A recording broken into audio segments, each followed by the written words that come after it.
Ya, siapa di sini yang hingga hari ini mampu hidup tanpa ketergantungan oleh internet di gawai Anda? Bahkan dari bangun tidur hingga tidur lagi, hampir tak lepas diri kita dari ketergantungan gawai yang pastinya terhubung dengan layanan internet yang ada. Begitu pula dengan perusahaan dari telekomunikasi yang tentu makin banjir untung gitu ya dengan kebiasaan masyarakat saat ini banyak melakukan aktivitas sehari-hari dengan layanan internet. Ekspansi bisnis yang cerah diperlihatkan oleh Indosat dan juga Tri yang baru-baru ini dikabarkan aksi mergernya direstui oleh Kominfo RI. Seperti apa jalan ceritanya sehingga kedua perusahaan ini melakukan aksi korporasi merger? Selengkapnya akan kita ulas bersama dalam merger Indosat Tri dapat restu. Nah, kalau kita perhatikan di sini memang sebelum banyak bercerita begitu ya terkait aksi korporasi yang dilakukan antara Indosat dengan Tri, mari kita flashback terlebih dahulu nih bagaimana perjalanan Indosat hingga mampu merger dengan Tri saat ini. Dan kalau kita ingat-ingat lagi ke belakang, ternyata Indonesia pernah menjual atau melakukan divestasi saham Indosat pada tahun 2002 pada waktu itu. Padahal pada waktu itu Indosat juga dapat dikatakan menjadi perusahaan ataupun salah satu perusahaan plat merah yang menguntungkan karena masih mampu memberikan profit terhadap tanah air. Entah mengapa begitu ya alasannya dijual, ternyata perusahaan dari negeri tetangga yakni Singapura atau perusahaannya Singapore Technologies Telemedia atau STT berminat.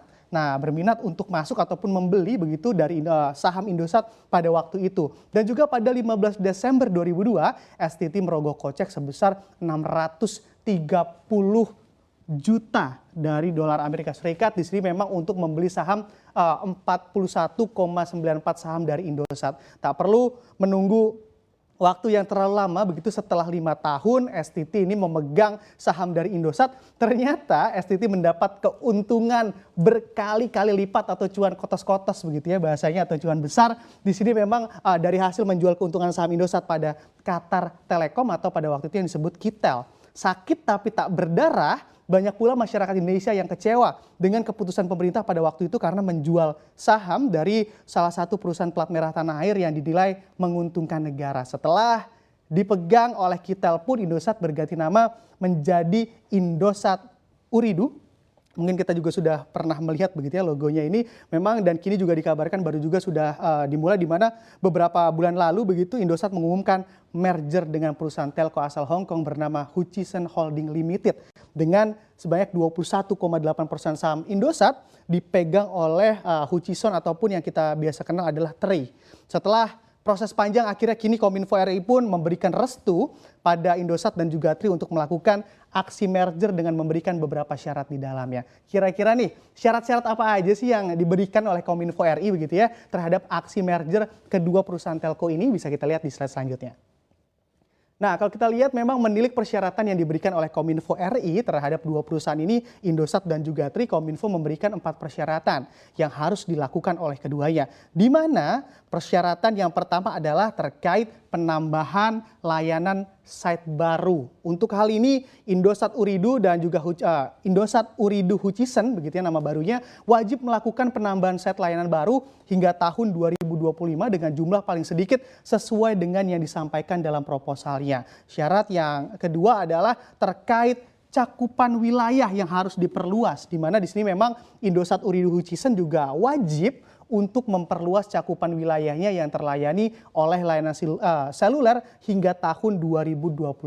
Selanjutnya untuk syarat yang ketiga begitu ya di sini kalau kita lihat memang adalah terkait dengan peningkatan dari kualitas layanannya sendiri. Untuk hal ini Indosat Ooredoo Hutchison juga wajib untuk meningkatkan kualitas layanannya terkhusus dalam hal kecepatan download, lalu juga upload hingga tahun 2025. Nah, ini penting banget ya yang buat streaming gitu. Dan juga kalau misalnya kita lihat syarat yang keempat ataupun syarat yang terakhir dari Kominfo RI adalah terkait pengembalian pita frekuensi pada negara, di mana Indosat Ooredoo Hutchison ini wajib begitu mengembalikan pita frekuensi radio pada negara sebesar 10 MHz dengan ataupun di spektrum 2,1 GHz paling lambat selama 1 tahun setelah merger.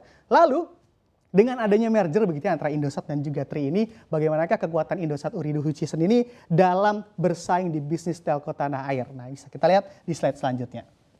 Nah, apabila kita melihat di sini memang menurut studi yang dilakukan oleh sejumlah sekuritas, ternyata keberhasilan merger antara Indosat dan juga Tri ini memang mampu menempatkan perusahaan gabungan tersebut menjadi operator jaringan seluler terbesar kedua di tanah air. Di sini memang mengalahkan XL Axiata begitu ya, yang memiliki 57,9 juta pelanggan, sedangkan hasil dari penggabungan Indosat dan juga Tri mampu menembus 100,4 juta orang di Indonesia pelanggannya. Walau masih kalah dengan Telkomsel yang nomor wahid begitu ya, perusahaan telco kita. Di sini memang dari segi jumlah pelanggan, akan tetapi Indosat dan juga Tri ini akan mendapatkan peningkatan spektrum bagi perusahaan, di mana Indosat berpotensi menguasai sebanyak 34,4% dari total spektrum dan juga menjadi pemilik spektrum paling jumbo di tanah air, mengalahkan Raja Telco yakni Telkom. Nah, ini memang hanya mencakup, kalau